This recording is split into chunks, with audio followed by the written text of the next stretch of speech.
안녕하세요. 저는 구로구 정신건강복지센터에서 온 사회복지사 안덕호라고 합니다. 반갑습니다. 오늘 순서로는 이제 노년기에 나타나는 특징과 우울, 그리고 자살, 마지막으로 저희 센터에 대해서 간단하게 소개를 하고 마치도록 하겠습니다. 노년기 특징으로는 가장 어르신들이 느끼는 세 가지 변화가 있는데 그중 신체적 변화와 심리적 변화, 그리고 환경적 변화가 있습니다. 먼저 신체적 변화로는 전반적으로 근력이나 청각, 시력, 심장 같은 기능이 많이 떨어지는, 전반적으로 떨어진다라고 볼 수 있습니다. 환경적 변화로는 직업을 잃기도 하고 친구가 조금 상실이 되기도 하고 가족이나 특히 건강에 대해서 많이 상실이 되다 보니까 이러한 신체와 환경적 변화 때문에 심리적 변화를 느끼게 되는 경우가 많습니다. 그중 죽음에 대한 공포를 가장 많이 느끼긴 하죠. 나이가 많이 늘어나다 보니까. 근데 여기서 항상 죽음에 대한 공포만 느끼냐? 그게 아니고 나이가 들면서 내가 지금까지 살아왔던 삶을, 인생을 다시 한번 조금 되새겨보는 시간이 되기도 할 거예요. 이때 통찰을 하는, 깨닫는 시기, 이것을 저희가 자아통합이라고 합니다. 여기서 어르신들이 가장 많이 느낀 거는 사실 환경적 변화에서 또 직업이나 친구, 아니면 건강에 대한 상실이 가장 많은 걸 볼 수 있는데 그중 밑에 노인에 대한 주변의 태도, 어르신들 버스나 전철, 대중교통 이용할 때 사람들이 내가 젊었을 때 받았던 시선과 지금 받는 시선들 조금은 사뭇 다른 거를 느낄 수 있을 거예요. 자, 이제 저희 나라 인구에 대해서도 한번 알아보긴 할 텐데 위에 보시는 거는 저희 나라 총 인구수예요. 여기 가운데가 저희 2023년 기준으로 5,150만 명이 있는데 아래 빨간색 표를 보시면은 노인 인구 65세 인구 볼 수 있습니다. 쭉 올라가기만 하고 있죠, 저희가. 근데 그에 비해서 총 인구는 계속해서 감소하고 있고 그러다 보면은 저희 2050년이 돼서는 엄청나게 많이 붙어 있는 것을 볼 수 있습니다. 그러면 이대로 100년, 200년이 흐르면은 결국 거의 총인구가 어떻게 보면 노인 인구가 될 수도 있다라는 조금 사회적 문제를 볼 수 있다라고 볼 수 있을 것 같아요. 이건. 그러면 이렇게 간단히 좀 노년기에 대해서 특징을 알아보는 시간을 가졌는데 이제 우울에 대해서도 한번 알아보긴 해야겠죠, 저희가. 우울은 가장 흔한 감기라고도 해요. 쉽게 걸리기도 하고 금방 치료받으면 금방 낫기도 하기 때문에 그렇기 때문에 노년기에 있어서는 가장 흔한 정신장애라고 볼 수 있습니다. 근데 이 중 5%에서 10% 이상이 어르신들이 우울증을 경험하고 있대요.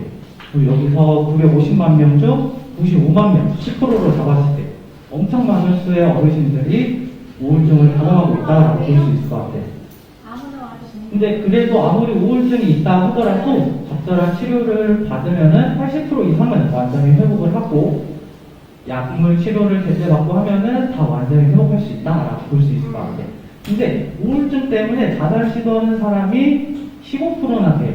그중 9%는 결국 사망하게 되지만 근데 여기서 사망했던 전체 자살자를 보게 됐을 때 약 80%가 우울증 원인이라는 걸 볼 수 있어요. 그러면 이거는 우울증이 그만큼 중요하다, 좀 관리가 필요하다라고 볼 수 있을 것 같아요. 근데 꼭 우울이 내가 심리적으로 힘들기 때문에 나타나는 거냐라고 하는데 꼭 그런 것만은 아니고 신체질환이나 약물에 의해서도 우울증이 나타날 수 있어요. 만성 폐질환, 수면 문제, 아니면 간병화나 아니면 뇌질환이나 이런 치매 같은 것 때문에 나의 마음이 너무 힘들어지기 때문에, 신체 때문에. 그래서 이러한 것 때문에 우울증이 나타나기도 해요. 그렇기 때문에 저희가 꼭 신체 질환 때문에 나타나는 거냐, 심리적 때문에 나타나는 거냐, 이게 아니라 마음과 신체는 같이 가는 거다라고 볼 수 있을 것 같아요. 그래도 물론 신체 같은 경우에는 원인이 없어진다 하면은 물론 나아질 수 있어요. 내가 그만큼 건강해질 수 있다는 거기 때문에. 하지만 그 전이 내가 너무 힘들기 때문에 이러한 치료를 조금 적절히 받아야 하는 게 좋다라고 볼 수 있을 것 같아요. 그러면 노인우울에 대해서 특징과 증상을 조금 알아볼 텐데 어르신들이 가장 대표적으로 말씀해 주시는 게 어떤 거냐? 기운이 없고 나이 때문이다. 최근 너무 늙었다. 라고 많이들 이야기해 주세요. 좀 기운 없는 게 항상 나이 때문에 있어요. 젊었을 때도 기운 없을 때도 있었는데 꼭 그런 건 아니긴 하지만 저희가 일단 특징으로 5가지 대표적으로 좀 어떤 게 있는지 말씀드리도록 하겠습니다. 우선 수면장애, 잠을 너무 많이 자거나 아니면 잠을 너무 못 자서 좀 자다깨다 하다 보니까 수면의 질이 너무 안 좋아지는 이러한 수면 장애가 있고, 두 번째 소화기 장애로는 특히 가장 많은 사람이 식욕이 없다라고 하고 뭐 배변에 문제가 나타나기도 하고 아니면 가스가 차거나 조금 식도 목부터 하는 이러한 경우가 나타나긴 합니다. 이것을 총체적으로 소화기에 조금 문제가 있다라고 합니다. 세 번째는 이유 없는 체중 감소 아니면은 꼭 체중 감소뿐만 아니라 내가 이 스트레스를 먹는 걸로 푸는 사람들도 나타나요. 그렇기 때문에 이거는 체중 감소뿐만 아니라 체중 증가도 있어요. 그리고 네 번째 자율신경 증상으로는 뭐 천식, 과호, 호흡곤란 같은 너무 답답하고 가슴이 막히는 것 같이 너무 힘들다라고 하시는 어르신들이 많이 있습니다. 그리고 마지막 피곤하다는 느낌을 자주 느끼고 쉽게 피로해지고 무력감을 느끼다 보니까 활동을 하는 데 있어서 가장 시작하는 것도 어렵고 하는 것도 힘들어지고 하는 이러한 5가지 의욕상실이 나타나기도 합니다. 어르신들 여기서 가장 좀 경험하고 있는 거는 여기서 뭐 수면장애, 뭐 의욕상실, 뭐 체중에 대한 문제 이렇게 한 3가지 정도가 좀 있을 것 같습니다. 우울에 대해서 좀 알아봤는데 저희가 어떤 거를 기준으로 해서 좀 우울을 진단하느냐라고 볼 수 있는데 앞에 나와 있는 거는 정확한 진단이 아니에요. 여기 나와 있는 9가지 중 5가지 이상이 2주 이상 지속된다라고 하면은 병원 가서 반드시 진료를 보는 게 좋다라고 보면 될 것 같아요. 어르신들 뭐 몸이 아프고 좀 배가 아프고 머리 아프고 하면은 당연히 병원 가시죠. 내과나 이비인후과나. 그것처럼 저희도 이러한 문제가 있다라고 하면은 정신과 가서 당연히 편하게 볼 수 있도록 다 권유를 드리는 거예요. 먼저 처음에 일단 보면은 거의 매일 지속되는 우울한 기분, 두 번째는 흥미나 즐거움이 떨어지고, 세 번째는 불면이나 수면 바다처럼 수면 문제가 나타나고, 네 번째는 과도한 불안이나 초조함이 느껴지는 분들도 있어요. 피로감이나 기력도 조금 떨어지시는 분들도 있고, 지나친 자책하시는 분들도 있어요. 나 때문이다, 모든 게 다. 이러신 분들도 있고, 집중하는데 좀 어려워지고 결정하는 데 있어서 계속 이거 할까 저거 할까 결정을 못하는 우유부단한 분들이 조금 나타나기도 해요. 그리고 식욕부진이나 증가 같은 식욕 문제가 나타나고 체중 감소나 증가처럼 체중 변화라고 볼 수 있습니다. 그리고 가장 중요한 거 마지막 반복되는 죽음에 대한 생각, 그리고 나중에는 좀 시도까지 하시는 이 부분이 가장 중요한데, 만약에 여기서 하나도 없지만 마지막이라도 포함이 된다라고 하시면 꼭 진료를 보시는 게 중요하다라고 보면 될 것 같습니다. 근데 이렇게 우울증에 대해서 알아봤는데 어르신들이 되게 치매하고 조금 헷갈려 하거나 약간 어느 게 좀 우울증인지 약간 비교하시기 원하시는 분들이 있으세요. 그래서 제가 간단하게 조금 표로 나눠서 보여드리긴 할 텐데, 치매 같은 경우에는 좀 언제부터 나타나냐, 서서히 진행되다 보니까 정확히 언제 나타나는지 알 수가 없어요. 기억에 대한 문제이기 때문에. 하지만 우울증은 뭔가 급격한 스트레스나 뭔가 원인이 있다, 대부분. 그래서 급작스럽고 명확한 좀 양상이 있다라고 볼 수 있습니다. 하지만 문제점이 있어서는 당연히 치매는 기억에 대한 문제고, 우울증은 뭐 기분, 우울하거나 불안 같은 이런 기분 장애로 볼 수 있습니다. 그리고 이제 치매에 대해서는 기분과 행동이 시도 때도 없이 변화무쌍하면서 바뀌는 분들이 있어요. 하지만 우울증은 비교적 일관된 우울하고 힘들다라는 표현들을 자주 해주시긴 합니다. 인지기능 장애는 당연히 비교적 일관되고, 치매는 우울증은 조금 변화가 있긴 합니다. 특히 인지장애 호소할 때, 어르신들 장애를 호소할 때 있어서 치매는 되게 이거를 내가 문제 없다는 듯이 감추려고 하는 한편, 우울증은 어떠느냐, 장애를 부풀려서 호소하는 분들 있으세요. 나 너무 아파, 여기가 아파, 나 좀 도와주세요, 이런 어르신들이 간혹 계세요. 그러면 되게 좀 우울증이다라고 보시면 될 것 같아요. 근데 검사할 때는 좀 어떠냐, 인지장애 이제 치매 같은 경우에는 감추려고 하다 보니까 좀 어떻게든 풀려고 하세요, 문제를. 그러니까 일단 되게 틀리는 부분도 있긴 하지만 근접한 오답이 나오기도 하고, 우울증 같은 경우에는 내가 너무 힘들다, 저거 힘들다, 좀 도와주세요 하다 보니까 무조건 다 안 좋은 쪽으로 체크하시는 분들이 있기도 하고, 때로는 모른다면서 검사를 아예 안 하시는 분들도 있으세요. 그냥 하기가 싫어지는 거죠, 이제. 아까 제가 말씀드렸던 무기력해지고 의욕이 없기 때문에. 이런 것도 체크하는 것 자체가 이제 싫어지는 거예요. 그래서 이렇게 보면은 치매와 우울증의 조금 차이를 알 수 있는 시간이 되었습니다. 그러면 이거에 대해서 정신과 치료 볼 때 약물에 대한 좀 어르신들이 잘못된 생각이나 오해를 하고 계시는 분도 있으세요. 가장 되게 이야기하시는 것들이 약으로는 마음을 고치지 못한다. 그리고 내 의지를 포기하려고 헤어나지 못한다. 그리고 약은 중독되기도 하고 오래 쓰면 바보가 된다. 오래 쓰다 보면 다른 약 효과가 없어질 거야. 감기약처럼 나으면 금방 괜찮아지겠지. 이런 대표적인 여러 가지가 있지만, 그래서 어르신들이 이거는 다 잘못된 거라고 볼 수 있을 것 같아요. 가장 먼저 아래부터 보게 되면은 감기약처럼 증상만 나오면 안 먹어도 된다라고 하지만 사실은 감기약처럼 먹고 나 괜찮아져서 하고 바로 끊게 되면은 정신과 약은 더 심해질 수 있어요. 우울증은. 그래서 가장 중요한 건 정신과 선생님하고 계속해서 이야기하는 게 중요한데, 만약에 내가 임의적으로 다 나았으니까 먹지 않고 끊는다 하면은 부작용이 일어나서 더 심해질 수도 있어요. 우울증은 이전보다. 그렇기 때문에 약으로 충분히 고칠 수 있긴 하지만 절대 내 마음대로 해서는 안 된다. 주치의 선생님하고 말을 상호 작용해야 되는 게 가장 중요하다고 보면 될 것 같아요. 약은 뭐 중독되거나 오래 쓰면 바보가 된다라고 하시는데, 좀 정신과 약을 먹다 보면은 이게 효과가 다 다르기 때문에 부작용이 있을 수도 있고, 좀 졸음이 오거나 아니면 조금 멍해지는 듯한 약간 약에 대한 효과 이런 게 있긴 해요. 근데 이게 다 무조건 부작용이 아니고 약에 대한 효과이기 때문에 정말 이게 너무 심하다라고 하면은 정신과 선생님한테 꼭 말씀을 해주셔야 돼요. 처음 한 2달에서 3달간은 약을 계속해서 조정을 하는 기간이기 때문에 이걸 바꿔가는 단계라고 보시면 될 것 같아요. 그리고 약에 의존하게 된다라고 하시는데, 사실 정신과 약을 먹으면 조금 금방 나아지는 분들이 있다 보니까 조금 의지하시는 분들이 있긴 한데요, 이거는. 하지만 되게 내가 정말 나아지고 있는 거를 알고 있다라고 하면은 이걸 의존하기보다는 빨리 약을 먹고 내가 완치돼야지 라는 생각을 조금 가져주시면 좋을 것 같습니다.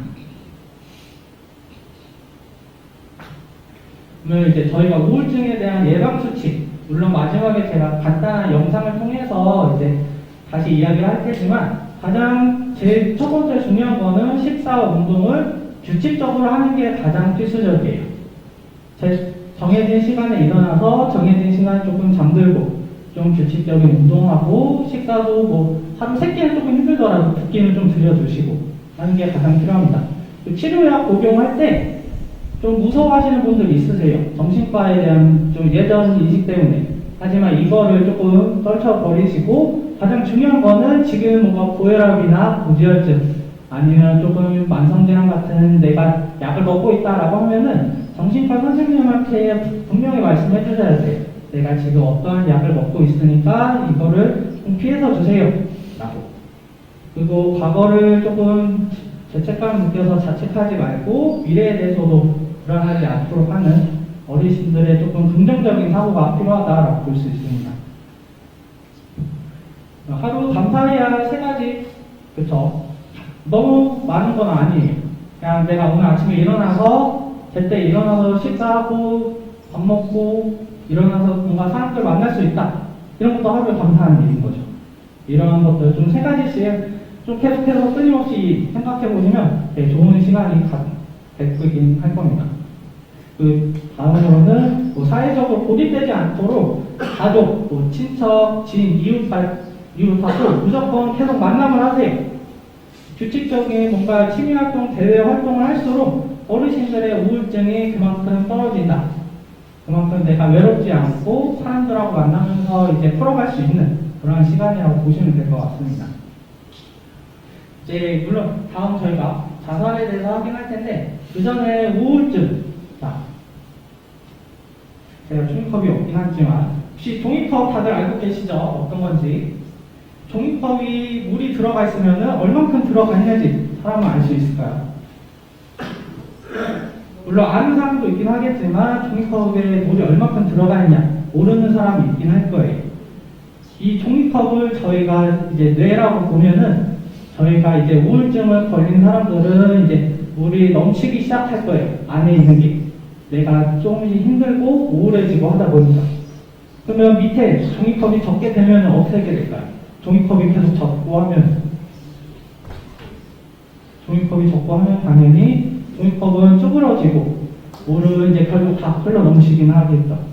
하지만 이런 것들을 이제 정신과 치료나 저희 센터에서 상담을 받게 되면서 어르신들이 이 종이컵이 젖지 않도록 최대한 물론 젖긴 하겠지만 이 젖은 것들을 저희가 빨리 닦을 수 있도록 하는 그러한 역할을 하는 게 정신과 치료와 저희 센터라고 보시면 될 것 같습니다.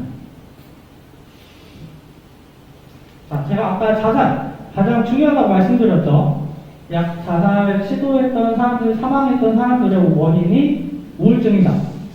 그러면 그만큼 자살에 대해서도 이제 중요하게 봐야 할 텐데 자살은 당연히 나의 생명을 끊는 행위라고 보실 수 있습니다. 여기 표가 조금 잘못되긴 했지만 30대, 40대, 50대, 70대, 60대라고 볼 수 있는데 여기서 가장 높은 건 60대. 노년층에 대해서 가장 많이 나오는 게 자살 현황이 60대라고 볼 수 있습니다. 저 때가 왜 중요하냐? 65세가 돼가면서 이제 되게 직장을 잃고 조금 이제 사회적 관계가 좀 많이 깨지는 시기이에요. 60대가. 그렇기 때문에 조금 표에서 보면은 60대가 가장 많고 그 다음 70대라고 볼 수 있습니다. 그러면 저만큼 이제 많은 사람이 시도를 하게 되는데 사고를 갖기도 하고 그러면 어떤 게 원인이냐? 일단 16년, 18년, 20년 중 16년에 엄청 높았죠. 이 연두색은 노년층이고 빨간색이 중장년, 뭐 일하시는 시대, 그 맨 아래 파란색이 청년기인데 어르신들이 어떤 원인으로 조금 많이 생각하냐? 신체적 어려움, 뭐 신체적 질환이 생기거나 하면 좀 문제가 생기고 그리고 가장 중요한 거 경제적 어려움, 돈이 조금 구하기 때문에 뭔가 나도 이용하고 싶은데 이게 없어서 내가 하지 못해. 뭔가 자식들한테 돈을 조금 주고 싶은데 이것도 조금 걱정돼. 이런 경제적 어려움이 가장 크고 마지막으로는 신체적, 경제적이 합쳐지다 보니까 결국 정신적으로도 어려워진다 라고 볼 수 있습니다. 근데 여기서 16년에서 18년 왜 갑자기 떨어졌느냐? 16년에서 이제 어떻게든 저희가 개입을 해가지고 시도를 이제 생각하는 게 많이 떨어졌어요. 2년 사이에. 물론 이전부터 점차 떨어지고 했지만, 하지만 18년에 왜 갑자기 올랐을까요, 이게? 18년 되는 시기는 저희가 코로나가 나타나기 시작했죠. 코로나가 나타나면 어르신들이 이제 계속 방 안에만 있어요. 나가지 못하고. 그러다 보니까 이제 점차 이제 외부 활동이 없어지고 안에만 있다 보니까 자살 생각이 많아지는 거예요, 이제. 나가지 못하고 계속 혼자만 있다 보니까. 그래서 지금 물론 2020년 지난 지금은 조금 더 늘어났을 수도 있긴 해요. 18년에 거의 처음이다 보니까 코로나 그 이후에 거의 활동이 완전 다 폐쇄적이다 보니까 지금은 거의 늘어날 수도 있긴 하지만 다시 저희가 맞추기 위해서 많은 노력을 하고 있다라고 보시면 될 것 같습니다. 그러면 자살에 대해서 어떠한 신호가 있냐 이거를 저희가 확인할 수 있는데 가장 언어적 신호와 행동적 신호, 그 상황적 신호 이 세 가지를 조금 대표적으로 볼 수 있습니다. 언어적 신호로는 특히 어르신들이 자살, 죽음에 대한 관련을 많이 언급하세요. 나 자살하고 싶어. 이렇게 직접적으로 말하시는 분들도 있으세요, 분명히. 때로는, 나 죽고 싶은데 좀 어떻게 죽을까? 그냥 편히 눈 감고 싶어. 그냥 내일 안 일어났으면 좋겠어 하시는 분들도 있고, 때로는 뭐 편지나 노트에 유서처럼 쓰시는 분들도 있고, SNS 활용하시는 분들은 뭐 카톡이나 인스타 이런 거에도 갖고 올리시는 분도 있으세요. 그리고 신체적 불편 때문에 내가 여기가 아파서 조금 너무 힘들어 죽을 것 같아. 근데 이게 하루 이틀이면 괜찮을 수 있긴 하지만 반복적으로 한 달 이상, 두 달 이상 이렇게 이어진다. 그러면 이거는 당연히 자살 신호의 언어적 신호라고 보시면 될 것 같아요. 그리고 자기 비하적은 그냥 다 모든 게 내 탓이야. 다른 사람이 잘못한 거여도 그냥 다 내가 잘못했기 때문이야. 이렇게 생각하시는 분들이 있으세요. 이런 생각을 말로 꺼내시는 분들이 언어적 신호라고 보시면 될 것 같아요. 행동적 신호로는 평소와 다른 공격적인 행동이나 충동적 행동을 한다. 조금 남들 평소보다 말을 세게 하고 조금 성격이 섬세해지기 때문에 작은 뭔가 일에도 스트레스라도 갑자기 불같이 확 나오는 경우가 있어요. 근데 가끔은 괜찮긴 하지만 이게 자주 그런가 하면은 행동적 신호로 보시면 되고, 우울 관련해서 계속 나 슬프다는 표현을 하세요. 앞서 말한 것처럼. 그래서 나의 감정 상태가 계속 다운되는, 자꾸 이제 무기력해지는 이런 변화를 볼 수 있고, 자, 삶을 정리하는 행동이 어떤 거냐? 뭐 독거하시거나 뭐 두 분이서 사는 경우에 갑자기 하지 않고 짐 정리를 하시는 분들 있으세요. 방을 정말 깨끗하게 유지를 하거나. 이런 것들이 이제 나의 삶을 정리하기 위해서 뭔가 사전 준비라고 보시면 될 것 같아요. 하나씩 짐을 정리하고 이제 내가 죽었을 때 다른 사람들이 방을 치우기 쉽게 하기 위한 그런 모습이라고 볼 수 있습니다. 또 자살을 준비하는 행동은 당연히 도구를 준비하거나 뭔가 내가 위치, 장소를 가는 거예요. 여러 번 탐방을 하기도 하고 여기서 죽으면 괜찮겠지 하는 이러한 언어적 신호와 행동적 신호, 이거는 눈에 띄는 신호이긴 하지만 상황적 신호는 사실 저희가 알아채기가 어려워요. 말을 하지 않거나 행동을 볼 수 없기 때문에. 하지만 어느 상황을 조금 볼 수 있냐? 신체적인 거에 대해서는 자, 정신건강 문제가 가장 두드러져요. 저희가 말씀드린 것처럼 이제 말로 표현하시긴 하지만 사실 이러한 상황을 저희가 알 수는 없죠. 가끔 한 번 만나는데 그냥 나 여기가 힘들어. 저희가 아파. 이것 때문에 이 사람 자살을 생각하냐? 이건 조금 판단하기 어렵긴 하지만 이제 가끔 만나더라도 이러한 사람들이 계속해서 이런 언어를 사용한다라고 하면은 이 상황을 좀 중요시하게 생각해 보시는 것도 좋을 것 같습니다. 그 경제적 스트레스 당연히 있긴 하겠죠. 대인관계나 뭐 가족관계, 부부, 연애 관련에 대해서도 스트레스를 너무 받다 보면은 사람이 사실 심리적으로 많이 무너져요. 그렇기 때문에 이러한 상황적 신호가 결국은 이 언어와 행동적 신호를 보여줄 수 있는 상황을 볼 수 있다라고 볼 수 있습니다. 이러한 신호를 저희가 알아봤는데 이 신호를 알아봤으니까 저희가 또 예방을 해야겠죠. 어떻게 방지를 하기 위하면 자살에 대해서 직접 묻는 게 가장 중요해요. 너 혹시 자살에 대해서 생각해 본 적 있어? 죽음에 대해서 생각해 본 적 있어? 지금 뭐 도구 준비한 적 있어? 직접적으로 언급을 해야 위험성을 낮춰요. 사실 저희 사람들이 자살에 대해서 말을 직접적으로 꺼내는 게 힘들죠. 그렇기 때문에 사람들은 말을 하지 못해요. 오히려 말을 하지 않고 그냥 너 힘들구나 속으로 많이 힘들겠지. 하지만 정말 당사자는 속으로 많은 자살에 대해서 생각을 하고 있기 때문에 이걸 구체적으로 이야기를 해주면은 나에 대해서 조금 알아봐주는 건가? 좀 이야기하면 괜찮아질까? 어떻게 좀 도움을 받을 수 있을까? 이러한 것 때문에 자살에 대해서 직접 묻는 게 가장 중요하고, 그리고 들어줄 때 어떻게 들어주느냐? 최대한 좀 조용한 장소, 뭐 카페 이런 데서 사람 너무 많죠? 이런 데서 듣는 것보다 좀 둘이 있을 만한 공간이 필요해. 뭐 카페에서도 뭐 방이 있다라고 하면은 그 안에서도 이야기하고, 아니면 어르신들이 여기서 상담받곤 하는데 여기서 뭐 상담실 잠깐 이용할 수 있다라고 하면은 거기서도 잠깐 둘만 좀 이야기할 수 있도록 하고, 아니면 뭔가 집이나 어디 장소에서 조금 조용한 최대한 공간에서 이야기해 주시는 게 좋고, 옳고 그름을 판단하지 않는 게 중요해요.